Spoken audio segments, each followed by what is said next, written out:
Well, good morning and welcome once again to Elevenses. I'm Kevin Williams of Survival Skills Rider Training, and let me just get myself settled down a bit more comfortably. This is my live webcast. I am live today and back after a show off as I was up in the Peak District doing some bike training. Now, what have I got for you today? Well, it is show number 272. It's Wednesday, the 21st of September. It's not a particularly wonderful looking day out there at the moment here in London. September appears to be a little bit disappointing after our splendid summer, but hey ho, can't have everything. And we have some news for you today. Some rather disturbing news. A motorcycle and a passenger were killed in a collision with an airliner, believe it or not, whilst 3 in Germany were apparently killed whilst playing a biking game of chicken. There's a minor recall, admittedly, out for BMW's flagship CEO4 scooter. Approved bike kit is apparently being sold down under, minus the fitted and necessary armour. More on that in a minute. The new 750cc engine, which we've been hearing quite a lot about, the new bikes that will be fitted to over the last few months. The engine itself has now broken cover. That's a Honda. And Honda are also clarifying their electric future for motorcycles too. So we'll have a look at that as well. And finally, today's show, we'll have a possibly slightly controversial discussion point. More countries are starting to consider banning motorcycles. So could it actually happen here? So grab yourself a brew, settle down for the next 30, 40 minutes or so while I take you through my topical news, controversial views, and better biking tips show. Now, just before we go on to the first news event of the day, just a quick reminder that there are some events coming up which you may be interested in. I hope you will be. Here's one of them. It'll be the Emergency Services Day, which is at Rye, down in on the Kent and Sussex border, if you know where it is. Lovely part of the southeast of England. Nice destination to go for a ride, and it's going to happen at the police station in the car park behind it. The emergency services will all be there. Moto Gusto magazine will be there. DocBike is due to put in an appearance too, if you're interested in finding out rather more about that particular project, which helps to fund paramedics on motorcycles across the country. Do pop along, and I'll be there to talk about Science of Being Seen to anyone who is interested. So that is down at Rye, in the oh, I've lost my picture there. Where's that gone?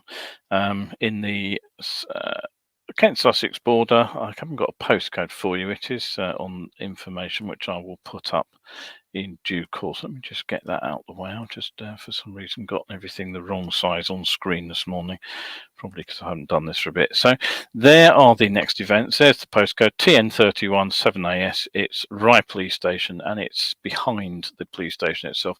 11 till 2. Weather's not looking wonderful at the moment, possibly showers, but do hope see a few of you down there if you can possibly make it.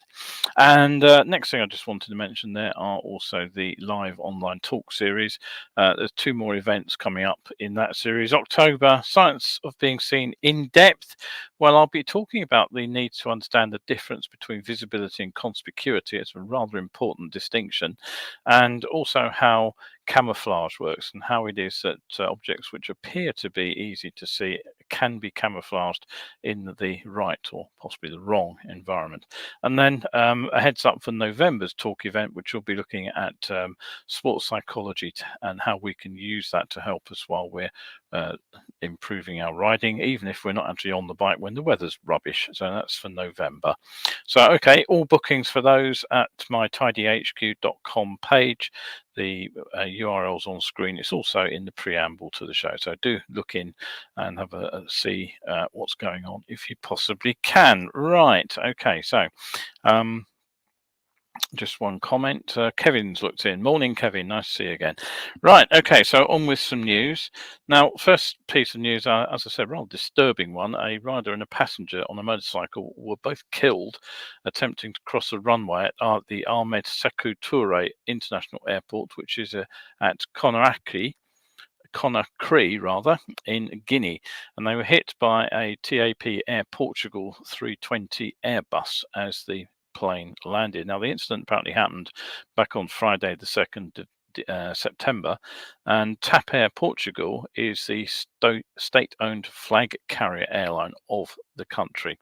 It operates around 2,500 flights a week to 90 destinations in 34 countries worldwide, so it is a fairly big carrier. The Airbus 320 was apparently operating on a scheduled flight from Lisbon and had just touched down prior to midnight local time. The plane apparently was in the rundown after landing when the motorcycle was struck by the plane's right-hand engine nacelle. The plane's return flight to Lisbon was subsequently cancelled. A statement released following the incident announced that the rider had been identified as a security guard in the employ of a company which is in charge of securing the airport fence, and the passenger was also an airport employee.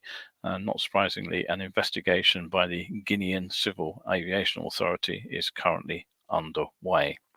And Clive's looked in. Good to see you too, Clive. Thank you very much, both of you, for putting in an appearance, and to everybody else who's here as well. And more disturbing news as well. In Germany, 3 members of a group known as the knee schleifer, knee sliders, have also been killed on an airstrip, this time on an abandoned airfield near Brandenburg that was used by the Soviet army apparently after 1945, up until the time the Russians pulled out of East Germany. Now, the abandoned runway is still freely accessible and is regularly used by bikers such as the Knee Schleifer group, who operate right through Germany, Switzerland and Austria. Dominic Mayer, who's one of the organizers of Knee Schleifer meetups in the German city of Karlsruhe, he told the Berliner Morgenpost that the Knee Schleifer was not a club as such, but an interest group where motorcycle enthusiasts meet to talk about their vehicles and travel together for trips. Now, this particular incident happened during a meetup on Saturday, the 17th of September.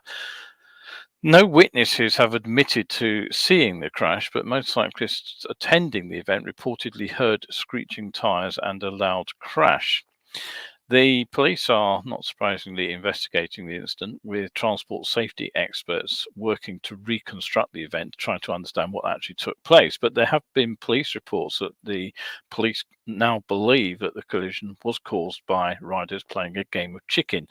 One of the 2 motorcycles was ridden by a 46-year-old from the area. The other had 2 riders on board, a 47-year-old controlling the bike, apparently, and a 36-year-old pillion, possibly filming what was going on.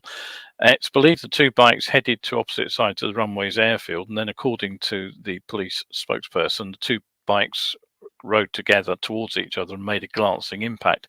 Now, the sort of scale of the impact can be told from the report of the firefighters, who said that there was a huge debris field after the crash, scattered over 150 meters of the runway, and they were unable to resuscitate the 3 people on the bikes. Now, according to the German news outlet Berliner Morgenpost, the Knee Schleifer only rarely make public appearances or statements, but some of the group's branches have publicly mourned the deaths by posting a white rose next to the image of the group's logo online. So fairly shocking incidents there. Now, don't forget, just a quick reminder, if you do have comments, questions, I'm always happy to answer. I'll try to do it during the show if I possibly can. If I can't do it during the show, I will get back to you afterwards.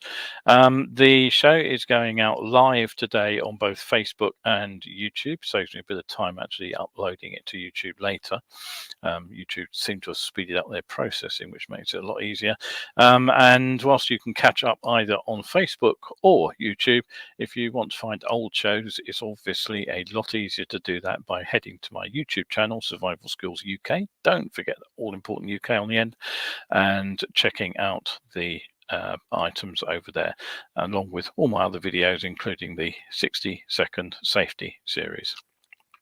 Now, should you be the owner of BMW's top-of-the-range electric scooter, the recently released CE04, which I have featured here on this show, you might want to check your horn is still where it should be, since BMW of North America have just issued a recall on some of these machines. Now, it seems the horn may be insufficiently attached, allowing it to loosen or partly detach from the motorcycle frame. And presumably by partly detached, they mean it then swings loose on the wires. Now, owner notification letters are expected to go out in October the 31st, where riders will be asked to return their bike to the dealer, who will then remove and reinstall the horn. Frankly, if I had one of those bikes, I'd be checking it rather earlier than that. BMW are kind enough to offer this service free of charge. Definitely, I should certainly hope they did. Now, here's a slightly more disturbing story again. If you have been following my regular updates on CE clothing, you'll know that I worked out in New Zealand with Dr. Chris Hurren, who is a senior research fellow in the Fibre Science and Technology Department at the Institute for Frontier Materials at Deakin University in Australia. That's a bit of a mouthful of a title, isn't it? Anyway, since the rules changed several years ago in Europe on CE rating systems, more and more CE certified protective garments have been making their way to Australian and New Zealand outlets, and also to the US, I'll just point out.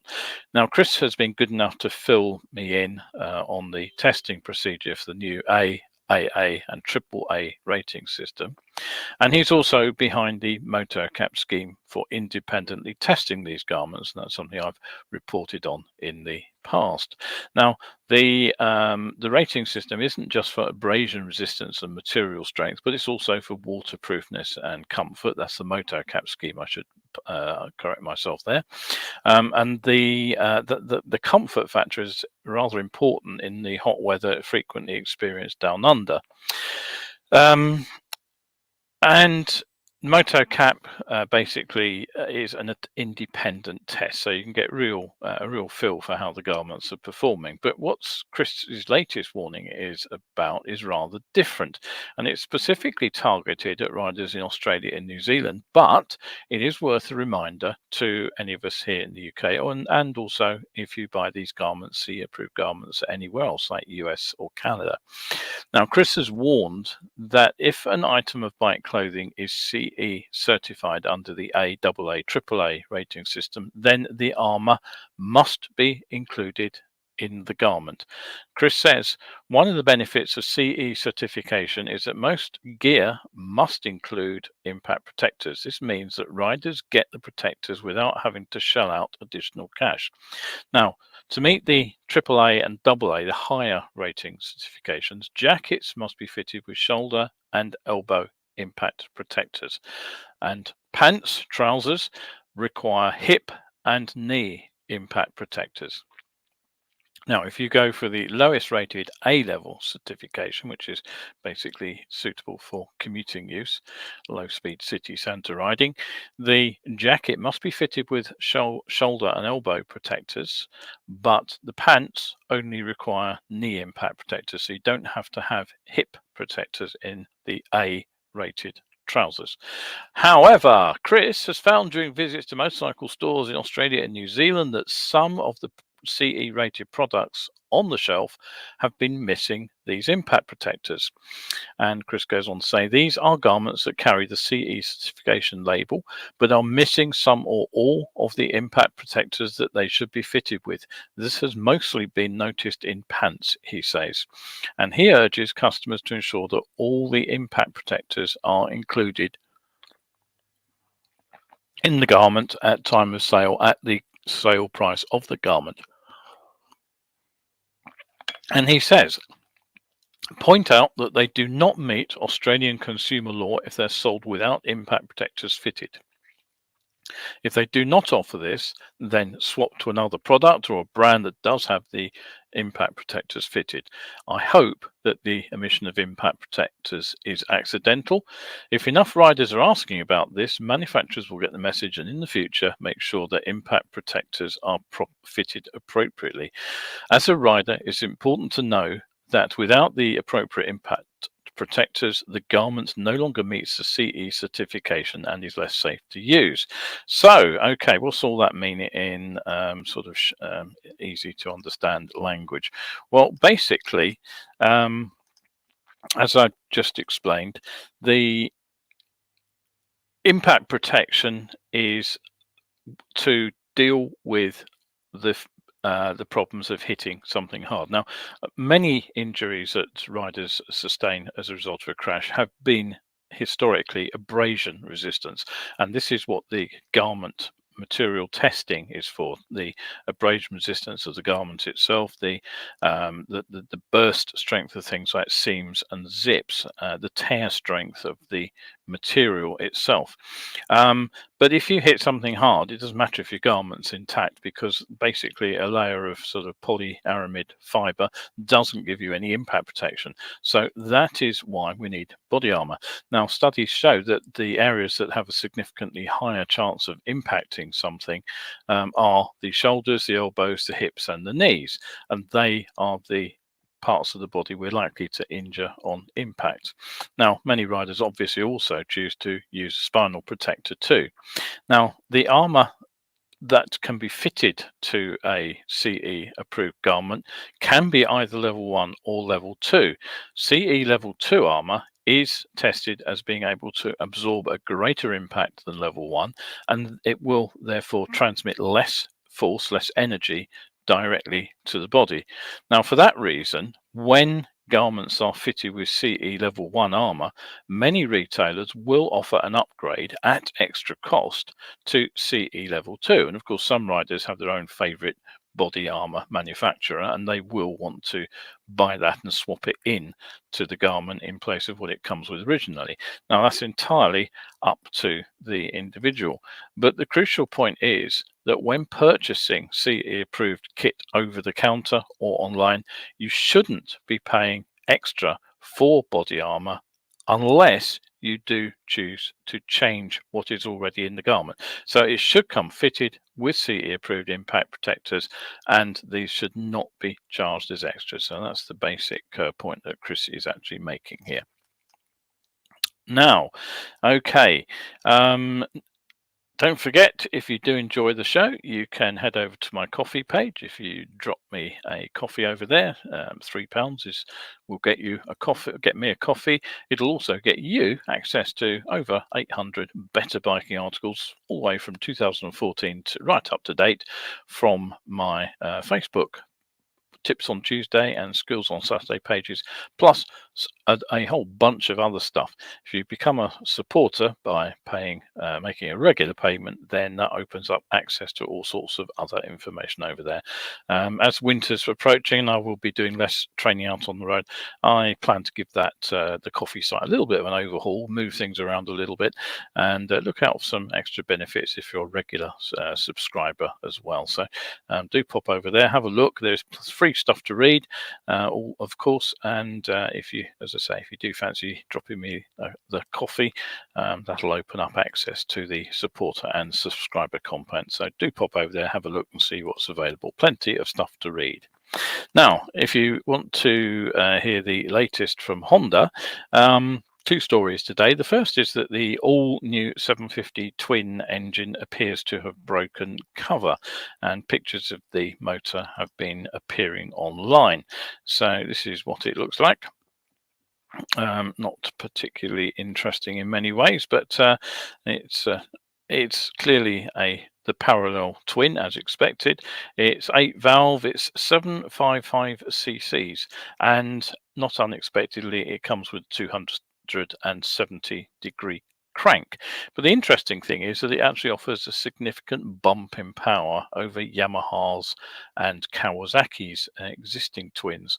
The Honda is claimed to have 92 horsepower on tap at 9,500 RPM and 73 Newton meters of torque at 7,250.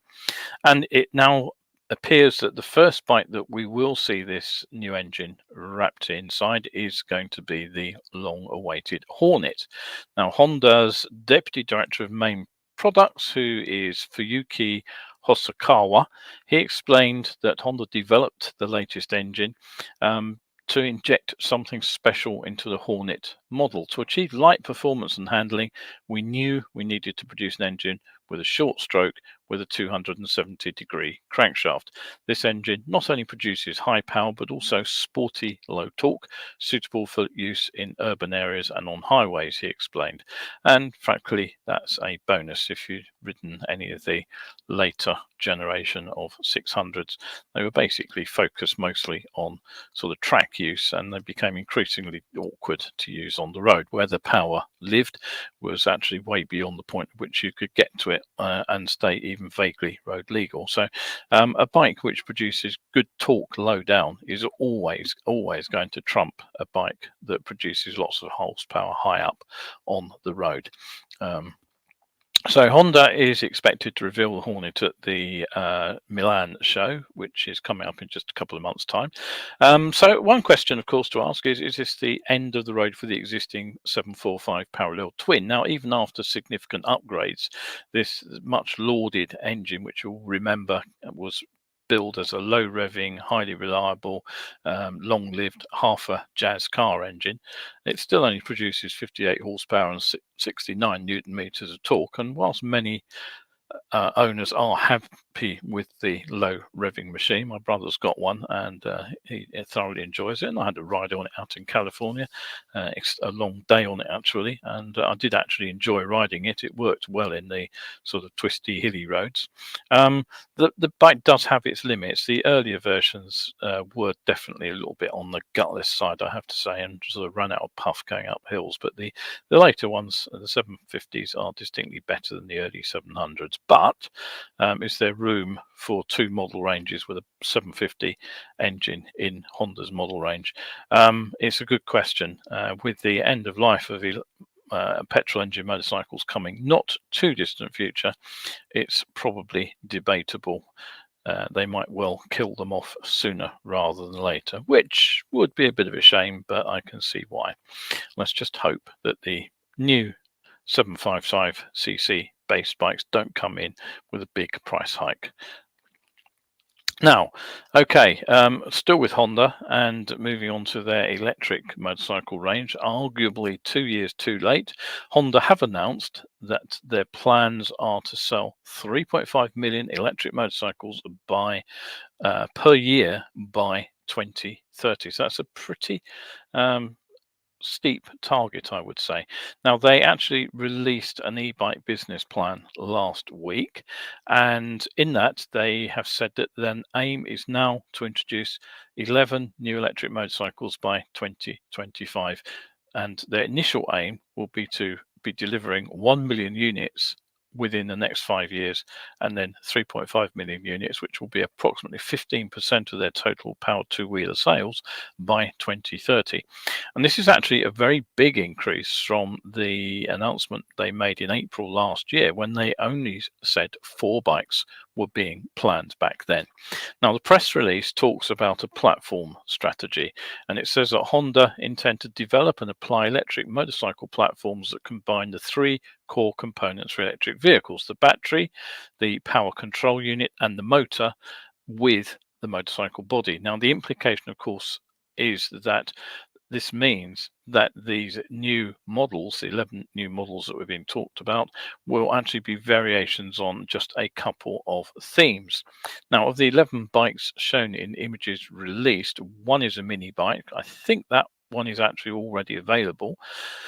And 7 are clearly small scooters, which are likely to share many parts, of course, not least the swappable batteries that Honda is working on with the swappable Batteries Motorcycle Consortium.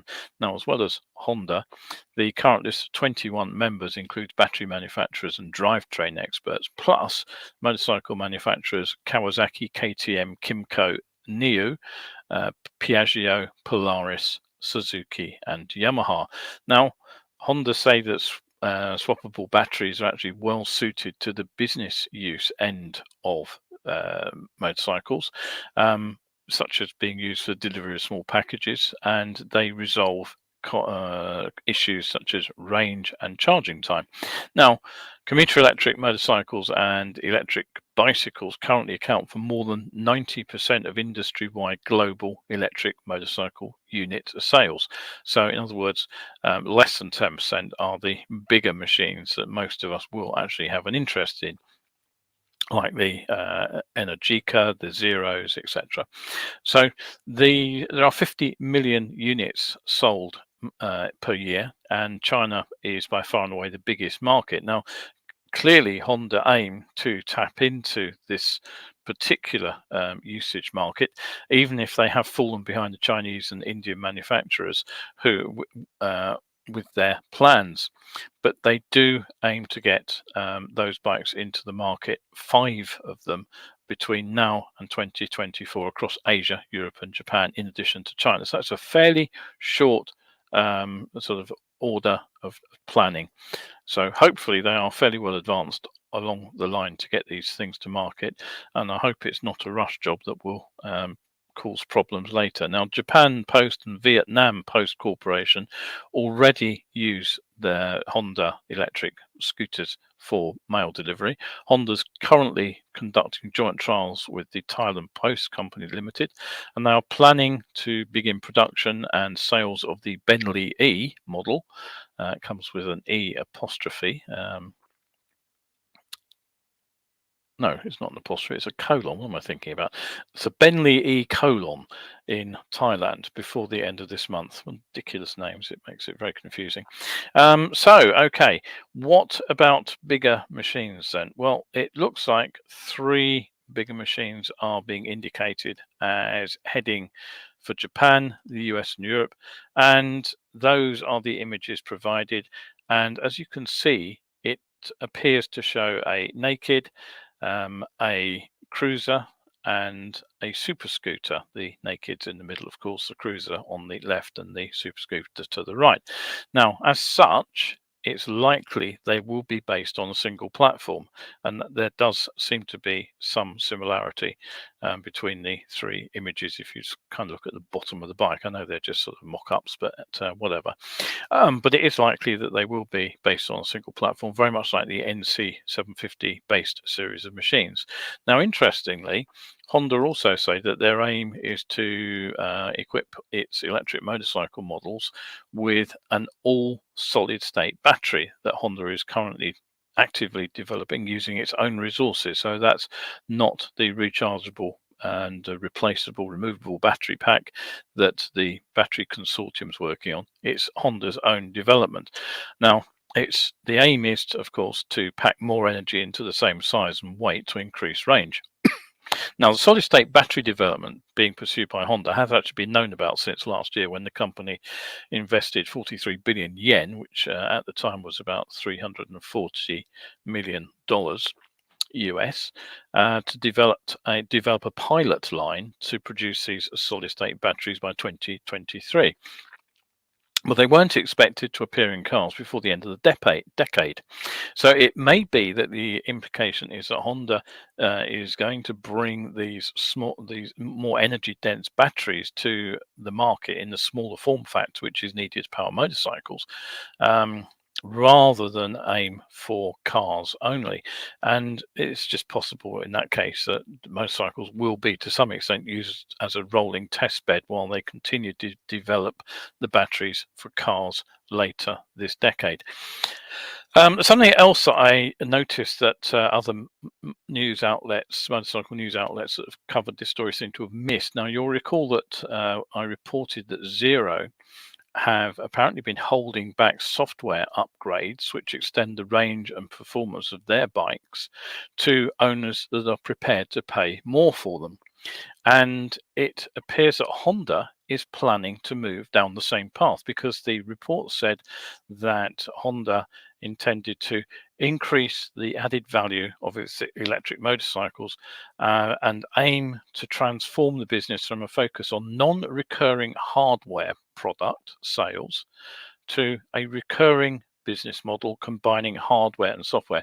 So when you buy a motorcycle, basically you buy the bike, you've got the bike, and that's it. That's the last Honda have to do with it, other than hope to sell you some overpriced accessories to bolt onto it, just like every other manufacturer.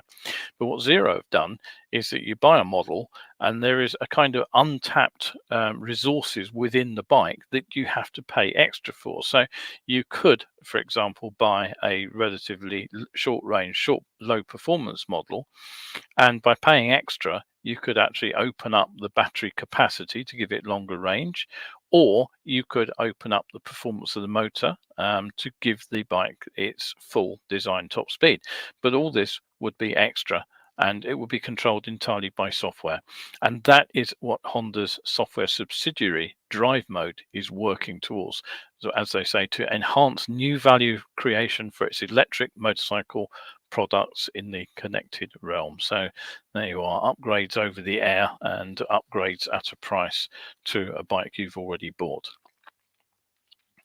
Right, okay, don't forget, if you are looking for the next show, it should go out on Sunday this coming weekend. I will be up in Oxford, so I will probably be doing a broadcast from up there, hopefully live, just possibly recorded, but I expect it to be live at the moment. So that'll be the next show on Sunday. And finally, on to today's discussion point. We've got many comments today. Interestingly, normally I say things and people comment left, right, and centre on them. So far, no comments. But to the final discussion point, there is a big debate about the proposed ban, obviously, of new bike sales. MAG have just released a statement on that. They are taking a very negative view of the whole thing. Personally, I think that it's a debate that needs to happen, but it also needs to happen constructively. And MAG say that nobody from the Department for Transport is willing to talk to them. The language that MAG are using is not exactly conducive to engagement, I would have said, but hey ho, that's a political argument, and that's not for me to say more on than that. I'm not involved in the debates, but just reading what I see. But is it just the internal combustion engine reaching the end of life that we should actually be worried about? What if governments actually took steps to limit or even prevent the use of motorcycles, full stop? Now, for riders like us, it's all obviously pretty unthinkable. Total ban on bikes, but there are signs that it's happening. Now, there have been outright bans on riding bikes in places like the Philippines, in Indonesia, and China. Now, a motorway ban is in force in those countries, and certain cities in China, I know, have legislated against particular types of motorcycles. Pakistan has also attempted to ban bikes from these roads. I'm not entirely sure what the state of affairs is there. The ban went in, but it was the government were then taken to court for not following the proper procedures, and the court basically overturned the ruling and said you're not just allowed to stick signs up saying no motorcycles on a particular road. There has to be a reason and a consultative process and some justification for doing that. Singapore is also considering a partial ban, apparently. And of course, even in Europe, motorcycles are not always welcome. Paris have excluded older motorcycles. Now, usually these bans have been justified by governments as a way to control air pollution or alternatively to save lives. Now, I recently reported that Vietnam had taken a decision to place 7 major cities off limits to bikes from 2025. And the decision there was actually made in view of the increasing number of motorcycle accidents. I got some figures from the South Punjab, which found that around 90% of road accidents actually involve motorcycles there, and sales are on the rise, and around 20,000 motorcycles are involved in crashes each year. and the reasons that are being placed as explanations for these. I'll just get the picture up there. The blame is actually placed on a raft of issues, including underage riders, overloaded motorcycles, as we can see there, a lack of helmet wear, unroadworthy bikes, poor riding, including mobile phone use, but also road faults and lack of street lighting. And the public health cost is significant. Victims frequently receive multiple injuries, including head and spinal injuries, which, if they're not fatal, often lead to permanent disability. Now, officials are starting to argue that it's actually the government's responsibility to improve traffic laws, introduce things like electronic surveillance, construct vehicle-friendly roads, and ensure that riders are trained and obeying road laws. And they are treating this as a growing public health risk factor. Now, I know the World Health Organization have been talking about motorcycles having no place in the modern world for several decades. So if this is the sort of pressure, this South Punjab is in Bangladesh, by the way, this is the pressure that is on one country to actually start to tackle the number of motorcycles in use. Across the start again. Professor M.D. Hadyuzman. He's the Director of Accident Research at the Institute of the Bangladesh University of Engineering and Technology. Now, he said there is a direct link between the number of motorcycles and road accidents. If the number of bikes increases further, road crashes would increase too, for sure. It's not entirely surprising, is it? But the professor offered a number of reasons for climbing bike sales, and he said there is a favourable government policy in Bangladesh, which actually halved the registration fee last year. Congestion drives people to powered two-wheelers for obvious reasons, and a very poor public transport system means that there are little in the way of alternative ways of getting around for those who can't use cars. And he said the icing on the cake really has been that the recent availability of powered two-wheelers at lower prices on favourable instalment payment schemes. Now, Hadyuzman, he cited not just Vietnam as a model, but also Japan, where the number of bikes on the road has actually fallen from 12.5 million to 10 million over the last decade.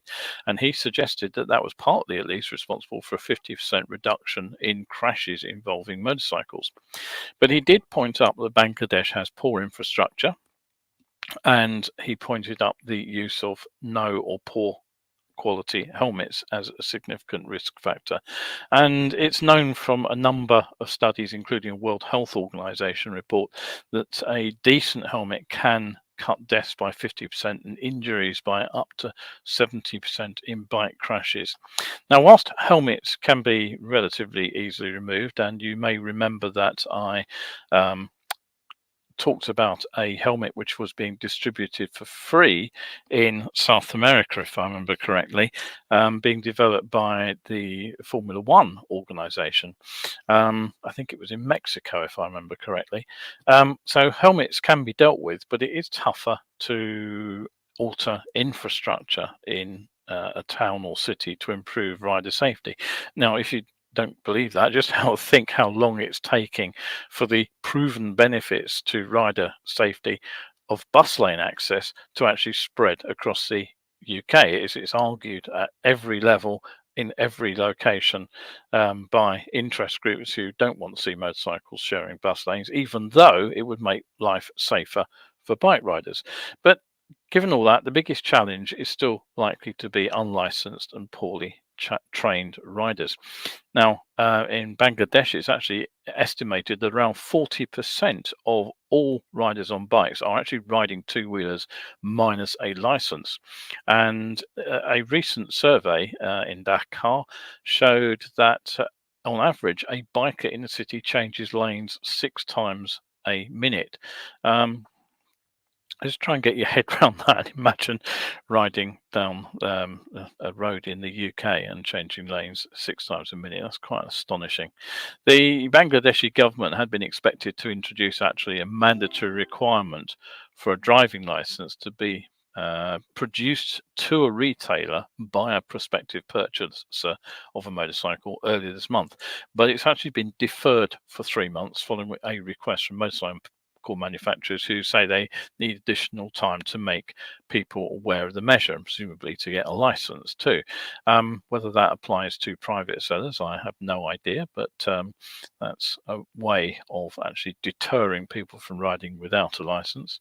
And it would have actually resulted in legal action had the retailer not done the necessary checks. But frankly, changing rider behaviour does seem an even tougher ask. So back to Blighty. You might say that here we're mostly well dressed and well equipped with helmets, we're well trained, and we're mostly fairly law abiding into the bargain. So you might think that a ban couldn't happen here, right? Well, I say don't be too sure. Now, in June this year, I reported on a ban in certain parts of the Hochtaunus area of Germany, where some roads were closed around the area where the Nürburgring is on Saturdays and Sundays. And of course, one of the most common complaints about about motorcycles is noise.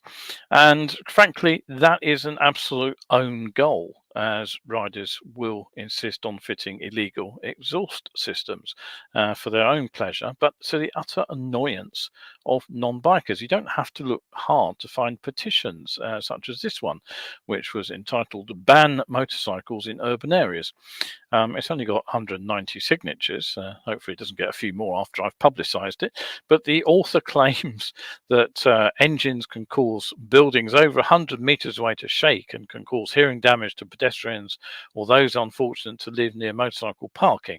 Well, I think those claims are less than credible, fortunately. But there's no doubt that the constant racket of bikes, particularly in country areas on sunny weekends, does cause real frustration and annoyance. I was up in Lincolnshire on Saturday and Sunday at the television engineering show, and the road that leads through the area is a popular biking route, and all day there was a constant stream of noisy bikes. Now, whatever you think about noise on a motorcycle, whether you like it or not, other people don't. And so it's not surprising that the Tyrol in Austria has actually instituted a 95 decibel ban on bikes on certain roads. Now, at the time, I thought this was just to tackle people with illegally loud exhausts, but it turns out that it's a figure that quite a few out of the showroom bikes can't meet. Now, it turns out it's based on the documentation that comes with your new machine, which will now have a decibel noise level figure printed on it. And a significant number of bikes simply can't hit 95 decibels out of the showroom. So this is actually close to a ban on bikes, full stop. This isn't just about banning the loudest bikes, this is about banning all bikes on it. And close to home, you'll probably know that the London ULEZ zone charges motorcycles the same as cars, £12.50 a day. So there is again an element of penalising motorcycles, even though most of the bikes produce less emissions than most of the cars. And take another look at Hackney Council's parking plans for motorcycles to charge bikers the same as a car to park in a residence bay or to use on-street parking bays, and then to limit parking time for 4 hours, which basically means it's impossible to use those bays for commuting purposes without finding another bay to park in. Okay, it's not an outright ban, and it might still be a bit early to predict Armageddon for bikers. You can still ride in London, and you can even park it in Hackney if you've got a deep enough wallet. But frankly, the days when we could just go out there, get a license, buy a machine, tax it and insure it, and then go riding wherever and however we liked, parking it wherever and however we liked, are definitely over. So there is a vision of the future for you. Now, a couple of comments before I sign off. Clive has just said, another reason to buy an electric, not do you mean not to buy an electric bike? Software locking, cheeky. It's not like they're cheap bits of kit to start with. Okay, I've read between the typos there. Yeah, I mean, I felt that the Zero plan was a bit of a cheeky one, but when you think about it, it's an obvious route. You know, once, as I said, once you've sold a bike, what more value can a manufacturer get out of it? By constantly sort of updating the software, you can basically keep selling those upgrades to owners. I'm doubtful that you know, it's a good plan for the consumer, but unfortunately we live in a world which is driven by the manufacturer. Kevin says, I was at a bike meet venue recently, Davidson's on a group ride, rezzing excessively when stationary and around day trippers in cars. Antisocial, intimidating, and likely annoyance called. Absolutely. I mean, you know, the many of the bodies concerned with motorcycling all are trying to present a friendly face. The Motorcycle Industry Association, for example, have been busy pushing the benefits of motorcycling both to non-bikers and to people who might consider a motorcycle as an alternative means of transport. You know, the BMF have recently been talking about the money that Sadiq Khan has been spending on alternative transport products and using that as a political point. Okay, so why aren't the Motorcycle Manufacturers Association taking manufacturers who sell illegal exhaust systems to task? I pointed out one just the other day that had produced yet another system which is clearly designed to fit a road bike but comes with a label that says not for road use. What's that for? It's not for track days. It's basically to sell to people who want to make more noise with their motorcycle. Yeah, we could stop this. We could stop it if the Motorcycle Industry Association took steps. If the IAM, if the BMF, if ROSPA, if they took steps to stop riders on their group outings using noisy exhaust systems, then that would also start to put some pressure on riders who insist on making a racket. So that's my feeling. I get a bit annoyed when I hear excessively noisy bikes. I don't mind a little bit of an engine noise, but you don't need to deafen people inside a building 100 meters away. I mean, I was 100 meters plus from the road, and I was inside a substantial brick-built building, and I could still hear motorcycles going past on that road. They must have been very, very loud indeed for me to hear them that far away. And Terry has something good news for Modern Man. He's bought a toolbox. Right, excellent. Good to hear that, Terry. A bargain basement toolbox as a top box. Yep, good idea. Right, okay, I think I suggested that some weeks ago, didn't I, as a way of getting a cheap piece of kit for a bike.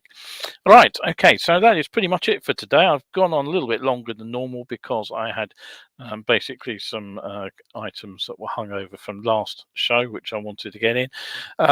Trust me, I try not to keep you waiting too long before I sign off, but every now and again I do get a bit carried away. So if you've enjoyed the show, thank you for that. All comments welcome, and always good to hear from you. I hopefully will be back on Sunday with a live show. That is the plan at the moment. If not, it will be a recorded one. I will definitely get you a show out on Sunday. And don't forget the show down at Rye on Saturday, the Emergency Services show, 11 till 2. I'll be there a bit earlier than 11, but do pop along. It's behind the police station, which I believe is in the High Street in Rye. So if you're down there, down that way on the southeast coast, do pop along and say hi, where I will have the Science of Being Seen stand. So that's it for today. Thank you very much again for looking in. If you are out there on what is a moderately miserable looking day on your bike today, do of course stay shiny side up.